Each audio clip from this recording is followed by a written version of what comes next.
Hey everybody, Pastor Matt here, along with Brandon Sams. We thought it'd be a really good idea to sit down together and kind of have a conversation just about church planting and about he and Melissa and their family's plans to go and plant a church, be sent out by us, and to go out and to plant a church in Baltimore, Maryland. Brandon just preached and shared some of his vision for that just recently to our church. And so we want to kind of walk through a little bit today in this conversation, some points and some questions that I think will make it more, just more helpful for our people and for anybody watching this to have a better idea of kind of what God has laid on your heart and what we're endeavoring to do and why and what's all of this about. And so this is our attempt at sitting down and bringing a little bit more clarity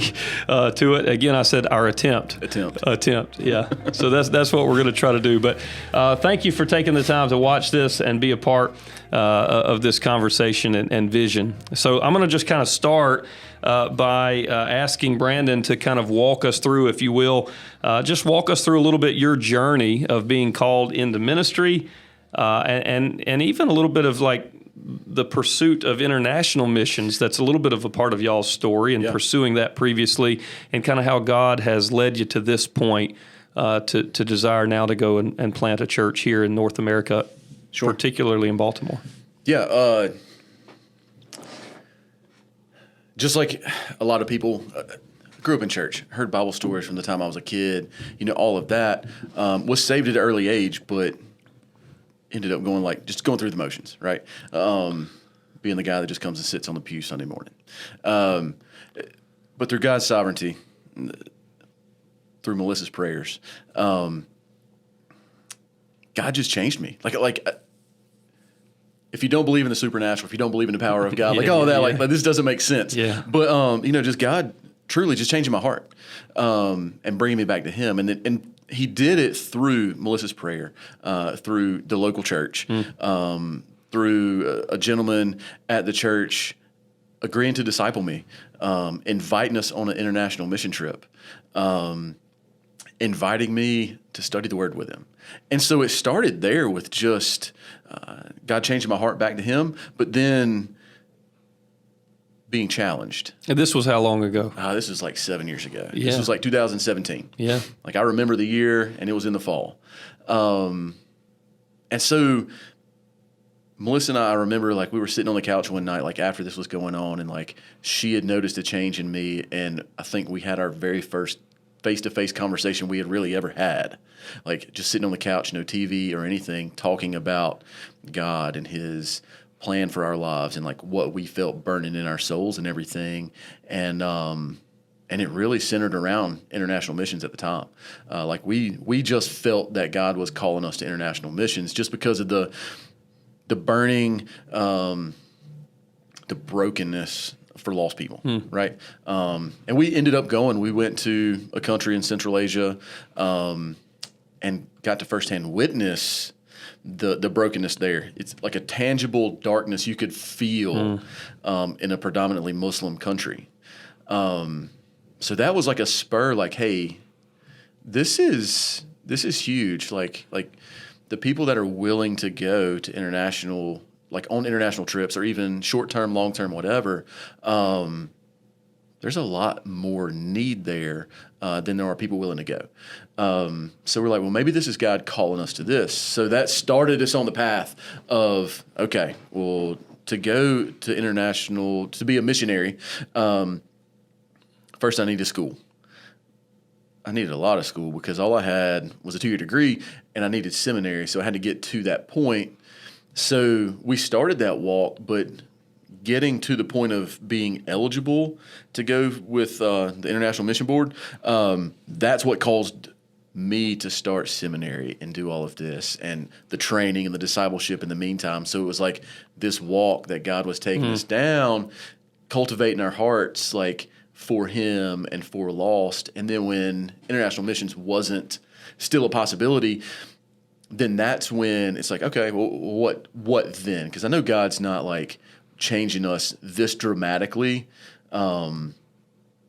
for no apparent reason. It absolutely could have been local church, faithful service, 100%. That is absolutely a possibility, but it just seems that the opportunity to plant a church just fit with what God was putting in our hearts and on our minds. Well, and for that time, I mean, for a lot of that time, you were serving in the local church. I know you've been here for about 3 years. Yep. And the whole time you've been here, working on your seminary education, you've been serving. And you particularly in the college and career ministry, teaching and discipling and pouring yourself into that. Melissa in some other ministries here, women's ministry and all that. You guys have both been doing that. And then she even completed a Master of Arts in Ministry. She did. Just a few months ago, completed that. And so worked on a little bit of ministry training herself. Right. And then was involved in ministry along the way. A lot of times I hear too, like I hear from some guys that go to seminary that they get some advice to like just focus on your school and your books and don't get too involved in the church because you'll burn yourself out. You'll be too busy. But I think it's helpful to be in the local church. That's not real life. Right. Like, are you just focused on your sermon every Sunday morning, or are you doing other things? Yeah, no, a lot of other things, Yeah, so... And it's best. And so y'all have been doing that. You've been serving where you're at. Yep. And there's a sense, too, in which everyone who is saved and is following Jesus Christ, we're all called to be missionaries. Absolutely. Yeah, I mean, we in our local context, in our workplace, at the dry cleaners, or at the soccer game, or in our neighborhoods, we're all called to be missionaries, proclaiming the gospel to our neighbors. Right. Okay, but now we're talking about you guys being called by God to go to a different city to be, maybe what we might call professional, vocational, missionaries. Sometimes that title gets thrown around, but specifically we're talking about church planters and church planting. So let's talk a little bit together for those who may have the question about what is church planting, and why would we want to send you guys away? That's how I kind of framed it. Why would we want to send y'all away? So for the record, we don't want to send them away. We don't want to running away. You guys aren't leaving us. No. Why are you leaving us? Yeah, we've got that a lot. I know. Because I think that this is a really good question. Like, why plant churches? Why send out people that are involved, no matter what it is? Maybe they're huge in nursery or Sunday school or an adult group or whatever. But like you can count on that person. Yeah. Like why would you ever send out people that are faithful? And really, I think primarily it's because that's the pattern that we see in the New Testament. Yeah. That's the pattern we see in Paul through the book of Acts. I'm not going to mention the 2-year study through Acts. Well, I was wondering, if for anybody who's wondering why we would start new churches, maybe we just need to go back through Acts again. We'll go through it again. But yeah, I mean, that's the pattern that we see. When you have evangelism going on, when people are changed by the gospel, and so then they make evangelism a part of their life. Like, this isn't a part of their life, it is their life. Mm-hmm. And so your desire is to see other people come to saving faith. Well, when people come to faith, the Great Commission says, not go make converts, go make disciples. Mm-hmm. So those converts have to be taught. Well, now it just makes sense that you've got a group of people that have received salvation and they're gathering together and being discipled. A church is born. Mm-hmm. When they start, they covenant together and they're practicing the Lord's Supper and baptism and those things together. Like this is the natural outpouring of evangelism. Yep. Is to plant a church. We talk, a lot of our churches, we focus on addition, and we need to be focused more on multiplication. And this is multiplying. The reality of it is too, I would just say, we hate the thought of you guys not being with us, because you're so involved and so instrumental in the ministry here and have gotten so involved and are doing great work here. But at the same time, we understand that biblically this is the model. This is what you see in the New Testament. The goal for any church and for any local church pastor and the leadership of any church, the goal of the church is not to fill up your church. Right. Okay, that's really a means. You want to fill up the church with people coming to faith in Christ, being baptized, becoming disciples for the purpose of sending out. That's right. To start more churches to do the same thing and That's to right. really create a multiplication movement. It did, as we kind of have been thinking about this process, it did make me go back in my mind a little bit to the book of Acts, where the church began and all of that, and to just look at, some of what you see happening there. And I remember in particular the message on Acts 13, where we looked at the church in Antioch, and somebody called it this, that the church in Antioch was the first beachhead of Christianity. Okay. So I'm not going to go back through that whole sermon again, but I did pull out my notes. We could. But I did pull out my notes from that sermon from a few years back, and just interesting looking at, we talked about even then the 5 characteristics of that church that ought to be true of every church. I mean, this was like a launching pad for the starting of other churches, was this church. So a church of new believers coming to Christ, baptized, following Christ, Antioch. And then from there, you see more churches get started out of that. It was built on the preaching of Jesus Christ. It was built up through teaching and training over time. It was known for its pursuit of Christ likeness. It really had to separate itself from the culture in a way that was obvious and tangible. And then the last 2 that I thought were of great importance, it was active in supporting other local churches. And again, if you want to do some study on this, go to Acts chapter 13 and read about it. But it was active in supporting other local churches, all right? Paul and Barnabas had taken up a collection for the believers in Judea because of a famine that was coming, that had been prophesied about earlier. And the church at Antioch contributed to that. They supported those other believers. They didn't go like, why would we help those believers over there in another city? Right. No, because we're all on the same team. Yeah. Like, they're part of our team. They're part of our family. Like, we're in this together. We're not competing with other churches. And then the 5th thing was, it was active in developing leaders and sending out missionaries to other cities, sending out missionaries to other cities. And so that was kind of the idea. Even then, I just said in that sermon, if we want to be a good church here at Lebanon, okay, if we want to be faithful to Christ and pleasing to God, we need to strive to follow the example of that church in Antioch. Now, that was a few years ago. And thinking about how we could ever say that we're developing or participating in developing leaders and sending missionaries out. Yeah. It's like, we want to strive for this. Like, we said that. We pray for that. We want to strive for that. But to actually see that now coming to be is just, it's just an incredible thing. And so I just, that's why we plant churches. So let's talk about this a little bit. Okay. Churches plant churches. Yes. Right? Yes. So, like, missions agencies don't plant churches. That's right. The Southern Baptist Convention doesn't plant churches. The State Baptist Convention doesn't plant churches. Churches plant churches. Right. Yeah. Yeah, because that's where discipleship should be happening, right? Like, that's where, if you are going out, bringing people in through evangelism and then training them. Matthew 28, like, the Great Commission, he says, teaching them all that I've commanded you. Like, teaching them the commandments of Christ, teach them to be Christ-like. Well, if that's going on, then what better place than the local church where all of the training and discipleship is going on? What better place for church planters to come out of?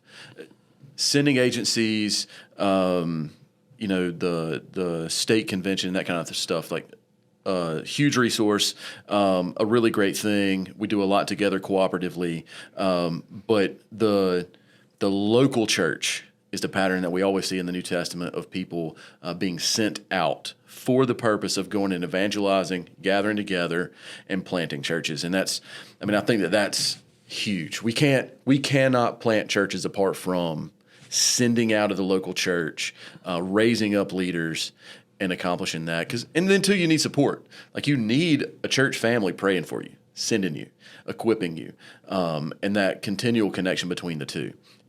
Paul's letters, he's always, he'll write back to, hey, thank you for this. You sent this person, which is a huge benefit to me. So there's always this idea of Paul reaching back to the church that's helping him, that's sending him, that's partnering with him, and all of that. So I think that's definitely the case. Yeah, and churches plant churches, healthy churches plant churches. Sometimes we talk about there's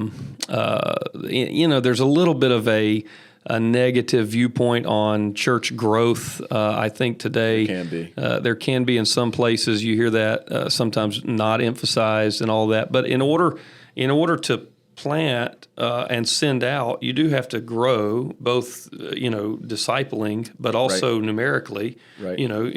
Churches don't usually send out people they don't have. Yeah. So, and God has really blessed, over the last few years here, and we've seen a lot of people come to this church. We've seen people come to faith in Christ, be baptized. The church has been being built up, but that's not where it stops. Now it goes to the sending out and the starting of new churches. I mean, it would be a phenomenal thing to look back 10, 15, 20 years from now and to see, a dozen or more churches that have been planted, out from here. I was just talking, I'll share this real quickly, but I was talking to a pastor just up in Maryland when we were up there for that church planter kind of training and preview and looking at all the stuff in the city in Annapolis. And I was talking to the guy, one of the pastors there, and their church has been around 250 to 300 people, for about 20 years. But they've been a part of starting, and planting, sending out 25 churches over the last 25 years. Praise God. Not every church of those were sent out from their church. Some of the churches that they sent people out that were planted have also planted, and some of them have planted. So they actually have, within that network of 20, 25 churches now that they've been responsible and used by God to help start, some of those are great-grandchildren churches, if you will. And that's a multiplying movement. That's a multiplying movement. That's and a church planting movement. It's a church planting movement. That's what we desire. Yeah. And sometimes we celebrate like the churches of 2000 when here's a church that is responsible for more than that. Yeah, numerically, that's right. But it's just spread out in different cities and in different places. Right. And we don't often talk about that as much maybe as we should. But I thought that was a healthy model. Yeah, both models work. Yeah. The churches of 2000 sending out churches, absolutely. But it's not impossible for the smaller church of, a couple hundred to 500 or whatever to send out. Often we think like, why would you send that person out? Who's going to take care of whatever their responsibilities were? Well, that's where we trust God. And it's like, he's bringing people in. We're training people up. And God will have somebody sitting in the waiting to move up into that position. So it's not hurting us to send out. Right. It's challenging. It feels like it, and it's challenging, but it is a step of faith. And it's like, hey, this is what God desires from us. Will we believe Him and follow Him or not? Yeah. And I've said this many times here in different ways, different kind of settings. I don't believe that God gives us resources and then says, now with those resources, go do something. Right. Go complete something with what you have, so much as He does. Like, if He gives us a vision to do something, He will then provide the resources we need to do it. Usually, resources follow a vision. Yeah. Not the other way around. And so I just think that, He'll take care of all of that. And as difficult as it is, it's, it does make me think it's difficult, but this is the way it works. And again, this is the gospel. I mean, you go back to the book of Acts, and I forget which chapter this one is in. I should know it. Maybe it's Acts chapter 20. But no, it's not 20. That's where the guy fell asleep when Paul was preaching. Eutychus, he fell asleep and fell out of the window and that kind of thing. But anyway, it's later after that. It's like right after that. Paul leaves Ephesus, and there's a lot of tears, and there's a lot of sadness. And he's leaving Ephesus. He's been with them 2 to 3 years, laboring, ministering, helping build the church up. But now God's calling him to go to another city. And it's like, you guys, he tells the elders there in Ephesus, you stay here, continue the work, but we're called to go somewhere else. And there's sadness, and there's weeping, and there's a separation of relationship, proximity. Right. But they're on the same mission together, and this is the way God builds the church. Yeah. And that's kind of what we want to be a part of. So We could talk about that, man. Yeah. I mean, we could talk about that for a long time. Right. Get into like some serious missiology here absolutely. right now. Absolutely. But let's shift gears a little bit right. and let's try to talk for the next few minutes. Okay. Hope 10, 15 minutes. Let's talk about Baltimore particularly. Okay. So what is it about Baltimore and what kind of draws you to that city? Yeah. I really wasn't aware so much until we went up there and experienced it. But really, it's the need. Like, there's a huge need for a city, densely packed population, so a large number of people, very few churches, a huge gap or a huge range between the very poor and the very wealthy. So you've got all sorts of people gathered in a tight place, and very few churches able to reach those people effectively. I truly wasn't aware of the need until we went up there and saw it. And then you start asking questions and you start looking around and you're seeing churches. That's a church building. So, okay, so who meets there? And you look and the church is closed. Or it's not a church anymore. It's a vacant building. It's another business. It's whatever. So it's the need, the access to the gospel. Not necessarily guilt on my part, but like I'm very appreciative of the access and opportunity that I had here. Growing up, churches everywhere. If you don't like the church you're at, you can go make another church somewhere else, right? Like you can change and find another church, and whatever. And in our context, there is what we might call a good cultural peer pressure to be in church. Right. Absolutely. Yeah. That's not a thing in Baltimore. No. It's a very transient, people moving in, moving out, whatever. And church is just not part of their life. It's not part of what they grew up with. It's not part of the culture is not to get up on Sunday morning and see a bunch of people going to church. And so like, that's really to be able to give people the opportunities that I had, like the opportunity to run into somebody on the street that shares the gospel with you, the opportunity to go to a healthy church that preaches the gospel, that sends people out, the opportunity just for like to hear the gospel proclaimed anyway, right? Like that's the desire that we have for Baltimore is that, we want them to experience, have the same opportunities that we've had. Yeah, and when we talked about this before, that was the main thing that you shared was just access to a good, solid gospel preaching church. Right. There are some good, solid gospel preaching churches in Baltimore. Absolutely. But not to the proportion needed. Right. To keep up with the population density. Right. Okay. And so like we were talking, one of the churches up there we'll talk about in a minute that we have a strong relationship with that's going to be central in this process. You shared with me when we were up there that the pastors there described like not traveling outside of about a mile radius. Right. Because like it's just, we do everything within about a mile of the church. Like that's just the way people. Yeah. People walk to church. Yeah. So, I mean, even there, like, okay, to plant a church 3 miles away is a whole... It's a totally different neighborhood. Yeah, totally different neighborhood. It's a totally different group of people. Yeah, that really don't even see the one that's 3 miles away as even is not even an option for church for them. Right. May not even be aware of it. Or the church that they were driving 20 to 30 minutes to, well, now there's a gospel preaching church. Now this one's closer to my neighborhood that knows my people, and all of this. So then it's, Yeah, inviting somebody to come to church in our neck of the woods here. Right. And like the woods, like, because we're a little bit more rural. But here in Greensboro, Brown Summit, Gibsonville, this kind of area where we are, McLeansville. Okay, to invite somebody to come to church and say, hey, it's 15 minutes from us. Drive 15 minutes. Oh, that's no big deal. Yeah. Okay, there, it's like if you're going to be effective at inviting somebody to church, it probably needs to be within a mile or two of their house. Yeah, it needs to be within their circle, their community, like where they're commuting regularly. It needs to be convenient to their lifestyle. Hey, so we didn't really talk about this a whole lot, or I didn't put this in the notes necessarily to talk about, but I was kind of taken back by this a bit when we were up there. just a few weeks ago, and that is it was very different from the media. So we've talked Yes. about this some. Yeah. If you look at the mainstream media when Baltimore comes up in conversation, okay, I would say maybe the image that you get is just of a dumpster fire. Yes. Okay, it's like that up there, isn't it? No. It's not quite like that, is it? It's not quite like that. It's No, even here in Greensboro, if it's in the news, it's in the news for a reason. Right. It's an extreme example of something. Yeah. So no, like the area that we were looking at that I took you to eat supper. Yeah. Right across from where we were eating. I is a say park. dinner. Yeah. Okay. Well, see, that's culturally obvious. That when I get there. Oh man. No, but we had dinner together. So we had dinner, not just you and I.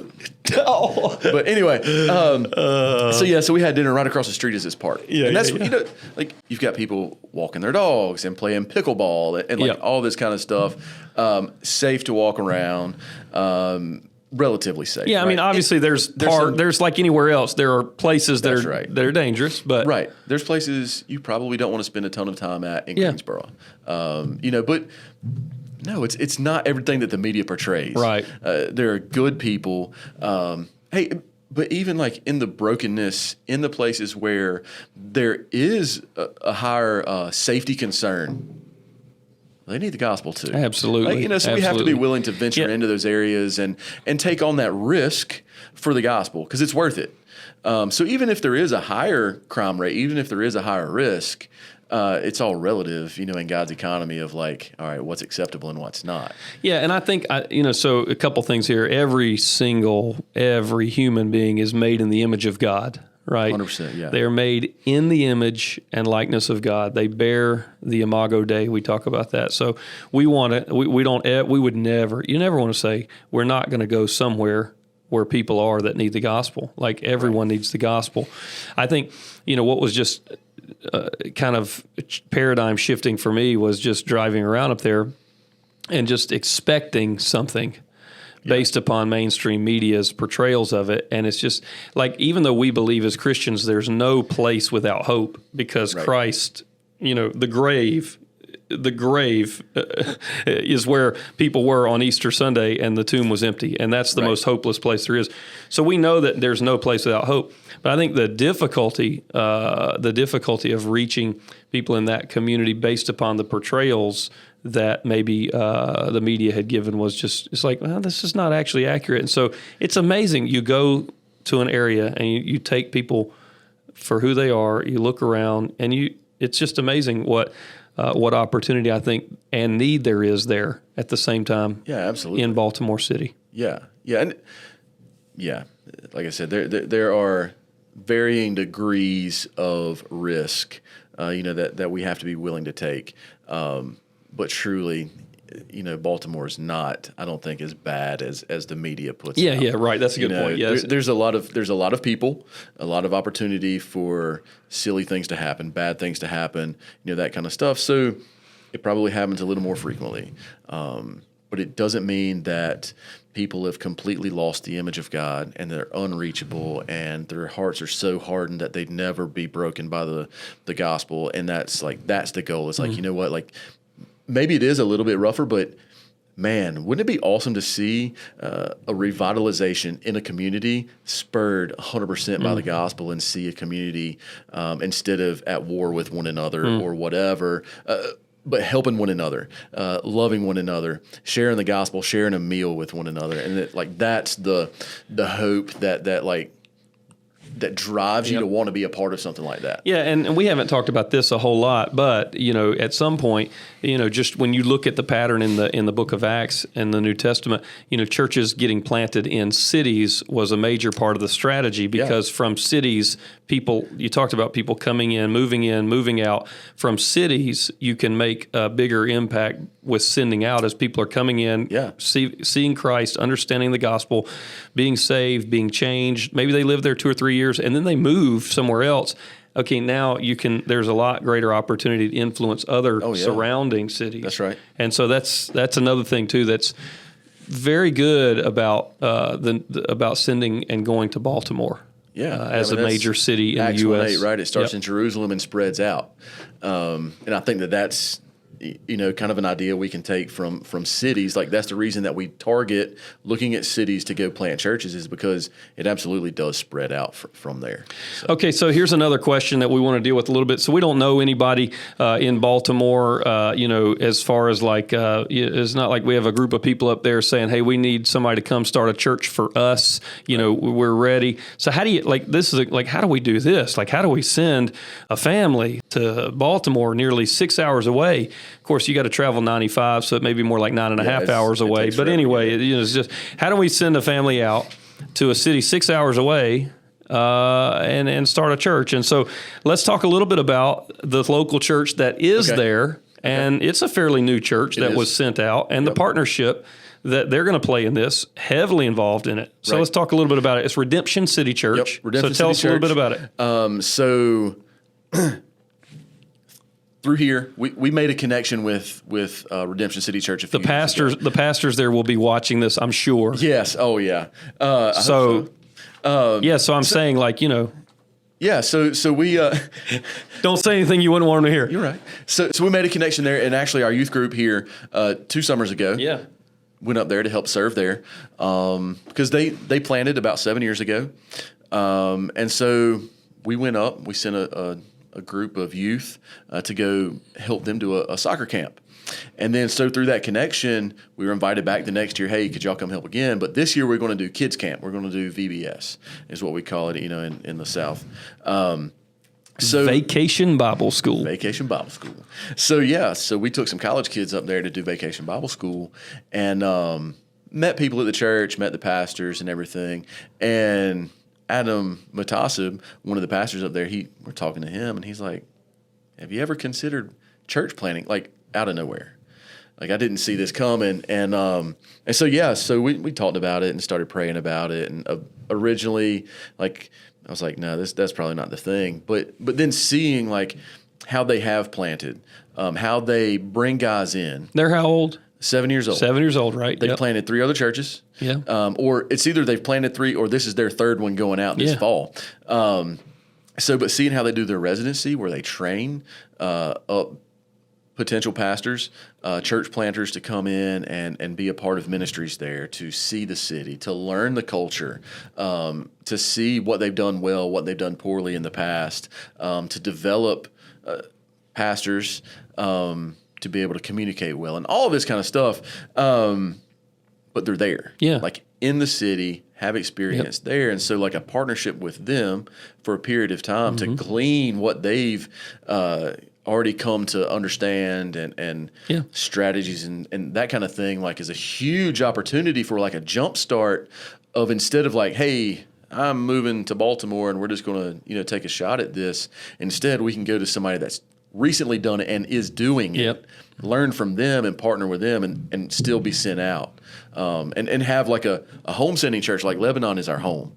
And Lebanon is we're going together to Baltimore, and then we're using Redemption City as another partnership as a local sending church that'll, like, best of both worlds.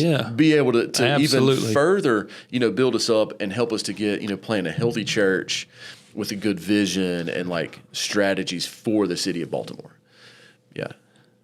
So I don't know if they caught this on the video, but a little piece of foam, sound buffering foam, just fell off the wall back there, and so kind of weirded me out there for a minute. But the other thing is, the other thing is just great about this too. I mean, all the stuff you talked about there, the benefits, they've done it, they're there, been there 7 years, they've experienced being planted themselves recently. Yeah. Whereas, Lebanon was planted 115 years ago. Right.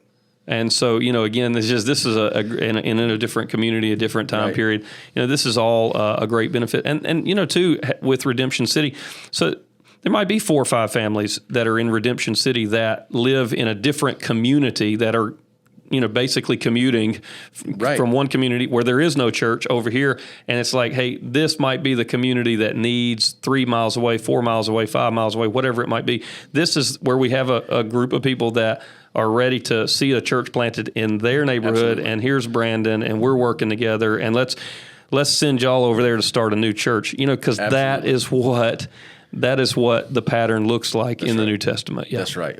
Church is it's a family. It's a family of people with a common belief, a common set of worldview, and that happens to be the gospel.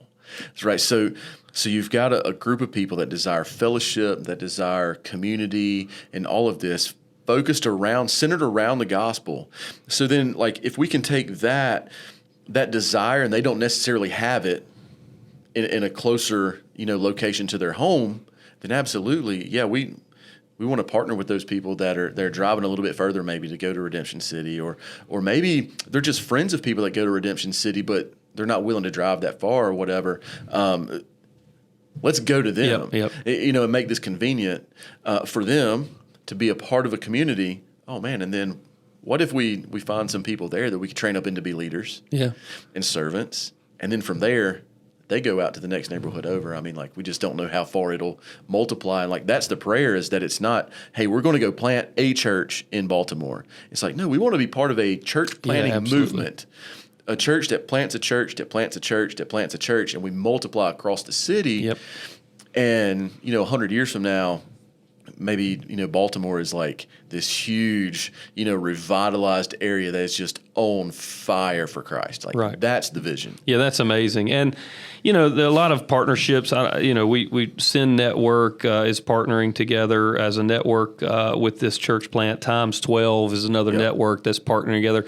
These are basically what these networks are. They are groups of churches, and sometimes thousands of churches that agree together. We want to fund church planting, and we want to help that be successful. We want to see churches planted and started. And so there's training, there's support, growth, development, all of that. And so North America is a great mission field today. And so there was a sense in which, all the focus used to be on sending missionaries out internationally, but no longer do we see North America as primarily as a launching pad into international places. No, it's... but there's two things. Like, the church has tended to have receded maybe a little bit, right? Like the church is not, we don't necessarily consider ourselves a Christian nation anymore. Like, if we're being honest. Right. And so that's one thing. There's a need for the gospel. But then two, like, we tend to think of reaching out to the nations, but places like Baltimore, Boston, New York, a lot of your big cities, the nations are coming there. Yeah, absolutely. So we have people from other nations coming in who hear the gospel, believe in Jesus, repent of their sins, and all of this. And now they go back home, and we've been just a little bit, a little part of a church that started in another country because they came to us and went back. So, I mean, it's like the nations are coming here. The nations are coming here. So we can reach the nations from inside of North America, inside of our country. No, that's a good point.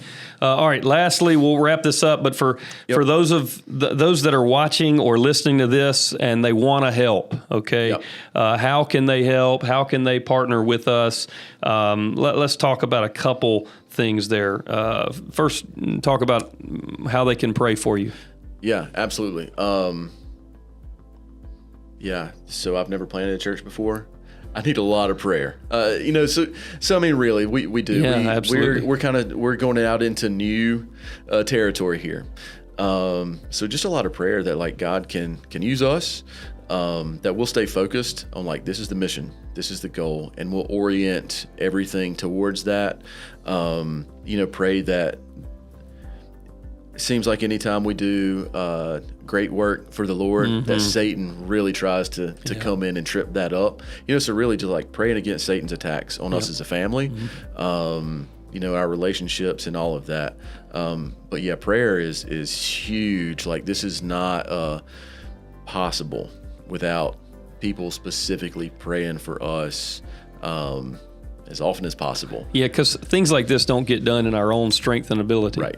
And so prayer is what brings God in, and we need Him more than ever when we're trying to do things like this. And He, the beautiful thing too about this is, like, it is God's will it is God's will for churches to be planted in places where people need the gospel. There's no doubt about it. Absolutely. So when you pray for God's blessing and favor and protection and support and resources and enabling power, when you pray for all of those things in this kind of an endeavor, you're praying for something that's in line with His will. Right, exactly. And I'm like, those are the things that God answers, the requests that are according to His will. And that's definitely according to His will. So they can pray for you, pray for us, because this is kind of new for us as a church too, and we want to be a part of this. You know, we want to heavily be involved in this as we're sending out, and like, what does this look like? And we don't want this to be the only time we ever do something like this. Sure. You know, we want to be a part of this multiplication movement as well. So pray for all of us in this adventure. Another thing that that those can do that are watching or listening is come to an informational meeting. There's going to be an informational meeting at Lebanon Baptist Church in the Worship Center Sunday, April 28th at 6 p.m. Be there or be square. Yes. Yes. April 28th. April 28th. We're going to talk about a lot of the same things, but this will be, more focused on Lebanon. Yeah, more personally, and we'll give people a time to talk to and ask questions. Absolutely. Open forum, like, hey, what kind of questions do you have about us moving to Baltimore? So another thing that they can do to help is give. It does take financial resources. You guys have to be supported financially in order to be able to do this. It's like you're moving your whole family to a whole nother city. There's a lot of cost that goes into this, and not just in support financially for your family, but the church itself. Correct. And everything that's going to go into that. And so you guys can help the Sams out and help us out by supporting. We're going to be doing that as a church, as part of our ongoing missions support. They're going to be front and center in that for us for the next few years, for sure. And so we're going to be doing that as a church, but you guys need a lot of individual support and family support from others as well. We are truly taking a step of faith. Melissa and I both are leaving paying careers to step out into non-paying position. Or completely dependent upon generosity. That's it. And support from other gospel-minded believers. And saying it out loud makes it, it's a little more scary. But if you don't talk about it, maybe it's not reality. It's not there. Yeah. No, but like you said earlier, like when we're praying along the lines of what Jesus has said to go do, what God's heart is intended on, He answers those prayers. And the desire that we feel in our hearts and the longing that is in a line with God's desire for the nations, that just makes us feel confident that it'll happen. Like He's already set aside the funds. Like whatever His mission is, whatever God is trying to accomplish, and we truly believe that planting churches is what His goal is, then the funds, the resources, all of that, it's already there. It's already there, and we just trust that, it'll be delivered and it'll be okay. So we'll be talking about how you can support them. There'll be some information that'll be provided here on the video or in the comments in the description where you can click on a link, and then you can sign up to support the Sams on a monthly basis or a yearly basis or a one-time gift or whatever God would lay on your heart to help them to be a part of this. The other couple things I'll just mention is, you could plan to come up. There are going to be some opportunities for short-term trips that where we'll be sending teams up, not just once a summer, but sending teams up on a more regular basis to help do ministry work there and to help resource the new church plant. And then even probably the strongest thing would be prayerfully consider even whether or not God would lay it on your heart to move to Baltimore. To move to Baltimore and become a part of the launch team for this new church. God may be moving in your heart to do something dramatic and something radical, something that's a major step of faith like this, that's gospel-centered, mission-focused, where your life is given to something like planting a new church in a city like Baltimore. And if that's what God's doing in your heart and life, I would say prayerfully consider even going up and being a part of the launch team and moving. Absolutely. We are praying. We would love to see a family or two or three or whatever, just catch on to the vision, be broken by the gospel, to say, hey, you know what? Like, I can do whatever my career is here. We can move to Baltimore and find that same, find a career or whatever, but be intentional about, hey, we're going to be a part of this core team that starts this church from scratch, and see what God can do there and how it grows, and meet those needs that we've been talking about in Baltimore, where, people need the gospel and people need churches, and it's going to take more than just me and my family, whatever, to do that. It takes people. So absolutely, we would love to have a couple families say, hey, you know what, we can move up. We'll come pray for the city and evangelize and help be part of this core team. That'd be phenomenal. Yeah, that'd be awesome. Yeah. So thank you so much. If you are still listening to this part or watching this part, you deserve a ribbon. We want to say thank you for persevering to the end. Yeah. But thanks for being a part. Much more to come with Send Baltimore. If you're tracking with us as a church on the different things that we're doing and all the ministries that we're involved in, pay attention to the Send Baltimore, coupling of words together. That's what we'll be putting all of this under. Much more to come over the next few months.